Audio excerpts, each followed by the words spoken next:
સૌરાષ્ટ્રથી ખૂબ જ મહત્વના આ મોટા બ્રેકિંગ ન્યૂઝ મળી રહ્યા છે કારણ કે સૌરાષ્ટ્ર યુનિવર્સિટી કે જે વધુ એક વખત વિવાદમાં ફસાઈ ચૂકી છે।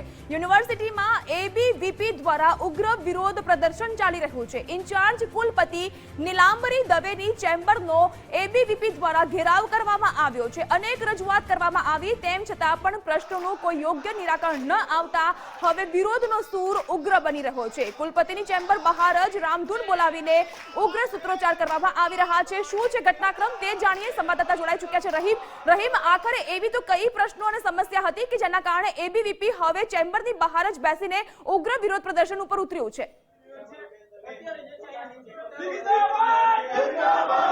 ચોક્કસપણે અનેક મુદ્દાઓ છે, 11 જેટલા મુદ્દાઓને લઈને રજૂઆત કરવામાં આવી હતી, પરંતુ જે કુલપતિ છે તે અત્યારે હાજર નથી, પરંતુ તેને લઈને તેની ચેમ્બર બહાર જ અત્યારે ધરણા ઉપર બેસી ગયા છે। તો સાથે તેમના દ્વારા અલગ અલગ માંગણીઓ સાથે અત્યારે ધરણા ઉપર બેસી ગયા છે। કુલપતિ છે, ઇન્ચાર્જ કુલપતિ અત્યારે જે પોતાની ચેમ્બરમાં નથી તેના કારણે તેઓ અત્યારે તેમની ચેમ્બરની બહાર જ અત્યારે તેઓ સૂત્રોચ્ચાર રામધૂન બોલાવી રહ્યા છે। શું માંગણીઓ છે, કેટલા સમયથી આ માંગણીઓની રજૂઆત કરવામાં આવી હતી, કેટલા સમયથી રજૂઆત કરી? ઘણા સમયથી રજૂઆત છે, છેલ્લા 6 મહિનાથી 23 એપ્રિલ 2023 ના રોજ એક પીએચડી નો પ્રશ્ન થયો હોય, તમને બધા લોકોને ધ્યાનમાં જ હોય, આપણે એમને લેખિતમાં બાંયધરી આપી હતી કે આપણે તપાસ સમિતિનું ગઠન કરીશું। જ્યારે એ પ્રાધ્યાપક છે એ રિટાયર થાય છે અને એમને મુક્ત કરી દેવામાં આવે છે। યુનિવર્સિટી આવા કોઈ પણ જે ગેરરીતિમાં પકડાય છે એવા પ્રાધ્યાપકો ઉપર નિર્ણય કર્યો નથી। આવી ઘણી બધી 11 માંગો છે। હમણાં જ આપણે જોઈએ થોડાક દિવસ 1-2 મહિના પહેલા જ ફાર્મસી કોલેજ અને મેલેડી માતાવાળો રસ્તો છે, ત્યાં આગળ એક બેનની આવારા તત્વો દ્વારા છેડતી કરવામાં આવી। પોલીસને સીસીટીવી કેમેરાનો રેકોર્ડિંગ ઉપલબ્ધ ન હોવાના કારણે એક આવારા તત્વો છૂટી ગયા। હવે ઘણા બધા વિષયો છે કે પછી યુનિવર્સિટીના વિદ્યાર્થીઓને આઈ કાર્ડનો વિષય છે તો આઈ કાર્ડ પણ આપવામાં નથી આવતા। ઘણા બધા એના જેવા વિષયો છે, મેસ છે, હોસ્ટેલની પ્રમાણમાં જોઈએ તો જે બહેનોની હોસ્ટેલ છે ત્યાં રેક્ટર એમને ધમકાવે છે, ભોજનનું પ્રમાણ ખૂબ જ નજીવું અને ખરાબ જેવું છે। આવી ઘણી બધી 11 માંગો છે જેને લઈને આજે અમે ધરણા પ્રદર્શન કરી રહ્યા છીએ। જ્યાં સુધી વીસી મેડમ નહીં આવે ત્યાં સુધી અમે અહીંયાથી હટવાના નથી અને વીસી મેડમને જાણ હતી કે અમે લોકો આવવાના છીએ, છતાંય પણ એ લોકો પોતાની રીતે પોતાને બચવા માટે અહીંયાથી સ્ટાફને આગળ કરીને પોતે નીકળી ગયા છે। છેડતીની વાત આવે સાથે યુનિવર્સિટી કેમ્પસમાં જે રીતના સ્ટન્ટનું ઘર બની ગયું અને કાર્યવાહી નહીં, શું કહ્યું? અત્યારે આપણે જોઈએ યુનિવર્સિટીમાં કોઈ પણ જગ્યાએ સુરક્ષાની દ્રષ્ટિએ જોઈએ તો યુનિવર્સિટી ફેલ જ છે અને પ્રશાસન કોઈ પણ પ્રકારનું પગલું લેતું નથી। આપણે જોઈશું કેમેરા, સીસીટીવી કેમેરા ચાલુ કરશું। વિદ્યાર્થી પરિષદે એમને 149 જેટલી જગ્યાએ દેખાડી કે જ્યાં કેમેરાની આવશ્યકતા છે, એ લોકોનું જાગ્યા નહીં, એ લોકો ત્યાં ચેક કરવાનો ગયા, તમે ફોટોગ્રાફ સાથે એમને આપ્યા છે। એ લોકો એમને 10 દિવસની બાંયધરી આપી હતી પણ હજી સુધી કોઈ પગલાં લીધા નથી, જેના કારણે અમે આ ધરણા પ્રદર્શન કરી રહ્યા છીએ। મહિલાઓ છે તેઓની સાથે પણ વાત કરશું। બેન, ખાસ જે રજૂઆત કરવા માટે આવ્યા છો, શું કહો છો, તમારે શું કહેવું છે? ખાસ તો મહિલાઓ છે, સાથે અન્ય વિદ્યાર્થીઓ છે તેઓની સાથે પણ વાત કરશું, તેઓનું શું કહેવું છે, કારણ કે જે રીતના ધરણા ઉપર બેઠા છે, શું કહેવું છે તમારું? કેટલા સમયથી આ રજૂઆત હતી અને ધરણા ઉપર બેઠા છો, શું જવાબ મળે? રજૂઆતનો સમય અંદાજે એપ્રિલ મહિનાથી અને મે મહિનાથી આવેદનો આપી છે। ઓગસ્ટ મહિનામાં પણ વિવિધ માંગોને લઈને આવેદન આપ્યું હતું। પીએચડી નો વિષય તો બહુ જૂના સમયથી છે તો એ હજી સુધી ઉકેલાનો નથી। આ જ રીતના સંસ્કૃત વિભાગમાં ગેરરીતિ અચરાણી છે, એનો પણ કોઈ મતલબ ઉકેલાયો નથી। વિવિધ કેમેરાનો પ્રશ્ન છે એ પણ ઉકેલાનો નથી। વિવિધ માર્ગો છે યુનિવર્સિટીમાં, આપેલા પણ ઘણા આવેદનો અપાયેલ છે પણ યુનિવર્સિટી તંત્રની આંખો ઉઘડતી નથી। જે રીતના જોઈ શકાય છે કે જે રીતના આખું રામના નારા લાગી રહ્યા છે, એક ગીત બનાવ્યું છે, જે રીતના ગીતને પણ આપણે શબ્દો કહેશું, કારણ કે એક ગીત તૈયાર કરવામાં આવ્યું છે। સૌરાષ્ટ્ર દેવી પણ આપણી સાથે જોડાઈ ચૂક્યા છે। મેમ, સ્વાગત આપનું ગુજરાત ફર્સ્ટમાં। જે વિરોધ પ્રદર્શન થઈ રહ્યો છે આપની ચેમ્બરની બહાર, શું કહેશો? તો સ્વાભાવિક છે કે ગુજરાત ફર્સ્ટની પીસીઆર ટીમ દ્વારા તેઓનો ફોન કરવામાં આવ્યો હતો, તેઓએ ફોન રિસીવ કર્યો પરંતુ સવાલ સાંભળીને જવાબ આપવાનું તેઓને મુનાસિબ ન સમજ્યા અને તેઓએ ફોન કટ કરી નાખ્યો। આ જ વસ્તુ અને તેઓનું આ જ વર્તન સૂચિત કરે છે કે આ વિદ્યાર્થી વર્ગ છે, એબીવીપી જે ધરણા વિરોધ પ્રદર્શન કરી રહ્યું છે તે ખરા અર્થમાં યોગ્ય છે। 1-2 નહીં, કુલ 11 જેટલી તેઓની પડતર માંગણી છે કે જેના નિરાકરણ માટે સતત તેઓ રજૂઆત કરતા આવ્યા છે। ઇન્ચાર્જ કુલપતિ કે જેઓ પોતાની ચેમ્બરમાં હાજર નથી અને યુનિવર્સિટીના સ્ટાફને તેઓ આગળ કરે છે આ વિદ્યાર્થી વર્ગને જવાબ આપવા માટે કે જેના કારણે હવે આ એબીવીપી વિદ્યાર્થી વર્ગ છે તે હવે પાછી પાની કરવાના મૂડમાં નથી। તેઓએ ખાસ એક સોંગ પણ તૈયાર કર્યું છે।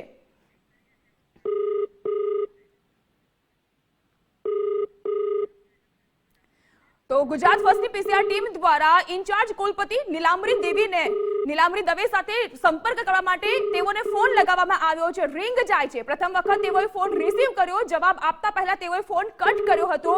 હવે તેઓ રિંગ વાગી રહી છે, પરંતુ ફોન રિસીવ કરવા માટે તેઓ અત્યારે જાણે કે તેઓના હાથ ધ્રુજી રહ્યા હોય તેવું સ્પષ્ટપણે લાગી રહ્યું છે. તો સતત બીજી વખત ગુજરાત ફર્સ્ટ દ્વારા ઇન્ચાર્જ કુલપતિનો સંપર્ક સાધવામાં આવ્યો છે, પરંતુ તેઓએ ન તો ફોન રિસીવ કર્યો, ન તો ફોન રિસીવ કરીને જવાબ આપવાનું મુનાસિબ સમજ્યા. રહીમ આપણી સાથે સતત જોડાયેલા છે. રહીમ, આ કેવું વર્તન ઇન્ચાર્જ કુલપતિનું કે જ્યાં તેઓની ચેમ્બર બહાર વિરોધ પ્રદર્શન ગુજરાત ફર્સ્ટ દ્વારા તેઓનો સંપર્ક સાધવામાં આવે છે. પહેલી વખત ફોન કટ કરી નાખ્યો અને બીજી વખત તો ફોન રિસીવ જ ન કર્યો. તમારી જે વાચા છે તેને આપવા માટે ગુજરાત ફર્સ્ટે નીલાંબરીબેનને ફોન લગાડ્યો. ફોનમાં તમારા પ્રશ્ન સાંભળતાની સાથે જ કટ કરી નાખે છે. હવે ફોન રિસીવ કરવાનું પણ બંધ કરી દીધું. શું કહો છો? છેલ્લા 6 મહિનાથી યુનિવર્સિટી પ્રશાસન દ્વારા વિદ્યાર્થી હિતમાં એવો એક પણ નિર્ણય લેવામાં નથી આવ્યો. એ ખરેખર જોવા જાય તો બહુ ગંભીર વિષય છે. વિદ્યાર્થીઓ બહાર ગામથી લઈને આસપાસના વિદ્યાર્થીઓ સૌરાષ્ટ્ર યુનિવર્સિટીને પોતાનું ઘરેણું માનતા હોય છે. હવે પ્રશાસન દ્વારા તેની આવી બેદરકારી સામે આવે તો વિદ્યાર્થીઓને ક્યાંક ને ક્યાંક દુઃખ થાય છે અને વિદ્યાર્થીઓ મોટી સંખ્યામાં રોષે ભરાતા હોય છે. ચોક્કસપણે જે રીતના વિદ્યાર્થીઓ એક ગીત બનાવ્યું છે આ પ્રશાસન માટે, કારણ કે તેઓ કેવા તાઇફાઓ કરે છે, હું તમને એ ગીતની કડીઓ ગાવા માટે કહીશ. શું ગીત આખું તૈયાર કર્યું? અમે આ ગીતના માધ્યમથી વીસી મેડમની જે આંખો હોય એને ઉગાડવાનો પ્રયત્ન કરી રહ્યા છીએ એમ કે આ માયા મૂડીને મેલીને એકવાર જવું જ પડશે એમ. આપણો વિદ્યાર્થીઓના પ્રશ્નો માટે જે વાચા આપવામાં આવે, આ માયામૂડી છે કાલે ઉડી જવાની છે, એટલે અત્યારે વિદ્યાર્થી હિતને લઈને ધ્યાન આપવામાં આવે. આ જે અત્યારનું તંત્ર છે એ યોગ્ય નથી. શકાય છે આ ગીત શું છે ને એ કડીઓ વીસીને સંભળાવવા માંગીશું. કોણ જાણી શકે કાલને રે સવારે કાલ કેવું થાશે. કારણ કે નાણાં ભેગા કરવાથી કોઈ ફાયદો નથી. સૌરાષ્ટ્ર યુનિવર્સિટીના વિદ્યાર્થીઓને જરૂર છે સુરક્ષાની, વિદ્યાર્થીઓને જરૂર છે સારા પ્રોફેસરોની, પરંતુ અહીં વારંવાર પીએચડીઓમાં ગોટાળા, એડમિશનમાં ગોટાળા, પીએચડીના વિદ્યાર્થીઓ સાથે છેડતી, પ્રોફેસરો સાથે જે રીતના પ્રોફેસરો ગેરવર્તન કરી રહ્યા છે વિદ્યાર્થીઓને, ત્યારે અનેક સવાલો સૌરાષ્ટ્ર યુનિવર્સિટી સામે છે, પરંતુ તેનું નિરાકરણ નથી લાવતું. તેના કારણે એબીવીપી દ્વારા જે છેલ્લા 6 મહિનાથી રજૂઆતો કરવામાં આવી કોઈ જી રહીમ, આપણી સાથે કોંગ્રેસ નેતા નિદત બારોટ જોડાઈ ચૂક્યા છે. નિદતભાઈ, સ્વાગત આપનું ગુજરાત ફર્સ્ટમાં. જે રીતે સૌરાષ્ટ્ર યુનિવર્સિટીમાં હલ્લાબોલ એબીવીપી દ્વારા મચાવવામાં આવી રહ્યો છે, વિદ્યાર્થીઓની 11 માંગની સાથોસાથ સારું શિક્ષણ, સારું ભોજન, સારી હોસ્ટેલની વ્યવસ્થા અને સારી સુરક્ષા આ માંગ છે, પરંતુ ઇન્ચાર્જ કુલપતિ એ ફોન રિસીવ કરવા તૈયાર નથી. કાર્યકારી કુલપતિ પોતે કાયમી થાય એ સિવાયની કોઈ પ્રવૃત્તિ છેલ્લા 4 મહિનાથી કરી નથી. એમનો એક જ ધ્યેય છે કે મને કાયમી કુલપતિ તરીકે નિમણૂક મળે, અને ઘણા બધા સમયથી આ બધી પ્રક્રિયા બંધ થઈ ગઈ છે. શિક્ષણને લગતી 4 મહિનાથી કશું જ નવું થતું નથી. વિદ્યાર્થીઓના યુથ ફેસ્ટિવલથી ચાલુ કરી, હોસ્ટેલના પ્રશ્નોથી ચાલુ કરી, પીએચડીની પરીક્ષા, પીએચડીની પરીક્ષામાં થયેલી ફરિયાદો, એક પણ વસ્તુનું નિરાકરણ લાવી શક્યા નથી. વર્તમાન કાર્યકારી કુલપતિનો મુખ્ય ઉદ્દેશ જ એ છે કે કાયમી કુલપતિ થવા માટે જેટલા કાર્યક્રમો કરવા પડે એ પણ એને ધ્યાનમાં રાખીને કરવામાં આવે છે. વિદ્યાર્થી લક્ષી કશું જ થતું નથી, એટલે વિદ્યાર્થી પરિષદે જે રજૂઆત કરી છે એ પણ સાચી હોય એવું પ્રથમ નજરે જણાય. નિતિનભાઈ, કેટલી હદે યોગ્ય કહી શકાય કે પોતાના સ્વાર્થને પોષણ આપવા માટે, સંતોષવા માટે વિદ્યાર્થીઓને અસંતોષનો સામનો કરવો પડે? વિદ્યાર્થી કેન્દ્રીય અત્યારે શાસન ચાલતું જ નથી. વિદ્યાર્થીઓને સાંભળતા પણ નથી, વિદ્યાર્થીઓની ફરિયાદ પણ ધ્યાને નથી લેતા. જેને ફરિયાદ કરી છે, કોઈ પણ એને સિવાય ના હોય કે વિદ્યાર્થી પરિષદના, આવું નથી જ થયું. અઠવાડિયામાં 3 દિવસ તો ગેરહાજર હોય છે. કોઈના ફોન રિસીવ ન કરવા, કોઈનો સંપર્ક ન કરવો એ એમની લાક્ષણિકતા છે, અને એના કારણે યુનિવર્સિટી અત્યારે વિદ્યાર્થીઓથી દૂર થતી જાય છે. ઇવન પત્રકારોના ફોન પણ ઉપાડતા નથી. નિતિનભાઈ, ગુજરાત ફર્સ્ટ દ્વારા પણ પ્રયત્ન કરવામાં આવ્યો. પહેલી વખત તો ઇન્ચાર્જ કુલપતિએ ફોન રિસીવ કર્યો, પરંતુ સવાલ સાંભળીને ફોન કટ કર્યો, અને બીજી વખત ફોન તેઓ રિસીવ કરી જ ન શક્યા. લોકોની સામે આવવાની તૈયારી નથી. એનું કારણ એ છે કે આપણે સ્વાર્થથી શાસન ચલાવીએ છીએ. એમનો સ્વાર્થ એ છે કે એવું શાસન ચાલે કે જેમાં એમની નિયુક્તિ કાયમી કુલપતિ તરીકે થાય. એમને વિદ્યાર્થીઓને પણ ફેસ નથી કરવા, કોઈ પત્રકારોને પણ ફેસ નથી કરવા, અને હકીકત લક્ષી એ છે કે એમને વહીવટનો કોઈ ખ્યાલ જ નથી આવતો, માટે આ પરિસ્થિતિનું સર્જન થયું છે. નિદતભાઈ, એબીવીપી તો જોડાયું રહ્યું છે, વિરોધ પ્રદર્શન ચાલી રહ્યું છે, એનએસયુઆઈ અને કોંગ્રેસ તરફથી કેવા પગલા? પણ આની પહેલા વિદ્યાર્થીઓ જઈને બેન આગળ વિરોધ કરી આવ્યા હતા. પીએચડી ને લગતો પણ વિરોધ થયો હતો, યુનિવર્સિટી પણ વિરોધ થયો હતો. એનએસયુઆઈએ વારંવાર આ બધી વાત કરી જ છે. અને એનએસયુઆઈ અથવા એબીવીપી અત્યારે પ્રશ્ન પાર્ટીનો નથી, પ્રશ્ન વિદ્યાર્થીઓના હિતનો છે. અને વિદ્યાર્થી પરિષદ કરતી હોય તો એ પણ આવકાર્ય છે અને એનએસયુઆઈ પણ એમાં આગળ વધી રહી છે. જી જી, આભાર નિદતભાઈ, આપ અમારી સાથે જોડાયા, ટેલિફોનિક વાતચીત કરી તે માટે. તો કોંગ્રેસ નેતાનું પણ કહેવું છે કે એનએસયુઆઈ દ્વારા પણ આ મુદ્દાને પ્રકાશમાં લાવવાનો પ્રયાસ થયો હતો. અત્યારે વિદ્યાર્થી પરિષદ જે પ્રકારે ઉગ્ર વિરોધ પ્રદર્શન કરી રહ્યું છે, કારણ કે વિદ્યાર્થી વર્ગને શું જોઈએ? તો સારું શિક્ષણ જોઈએ છે, સારી વ્યવસ્થા, સુરક્ષા જોઈએ છે, હોસ્ટેલમાં સારી ભોજન વ્યવસ્થા હોય, એ પ્રકારની માંગ 11 જેટલી માંગ સાથે એબીવીપી દ્વારા વિરોધ પ્રદર્શન થઈ રહ્યું છે. પરંતુ ઇન્ચાર્જ કુલપતિની અહીં ગેરહાજરી હોવાના કારણે તેઓના ચેમ્બરની બહાર જ વિરોધ પ્રદર્શન કરી રહ્યા છે. ઇન્ચાર્જ કુલપતિ કે જેઓની વાતચીત કરવા માટે ગુજરાત ફર્સ્ટની પીસીઆર ટીમ દ્વારા સતત ફોન કરવામાં આવ્યો, પહેલી વખત ફોન રિસીવ કરવામાં આવ્યો, પરંતુ સવાલ સાંભળીને તેઓએ ફોન કટ કરી નાખ્યો અને બીજી વખત તેઓએ ફોન રિસીવ કરવાનું પણ બંધ કરી દીધું. અહીં જોઈ શકાય છે સૌરાષ્ટ્ર યુનિવર્સિટીના સીધા જ દ્રશ્યો છે.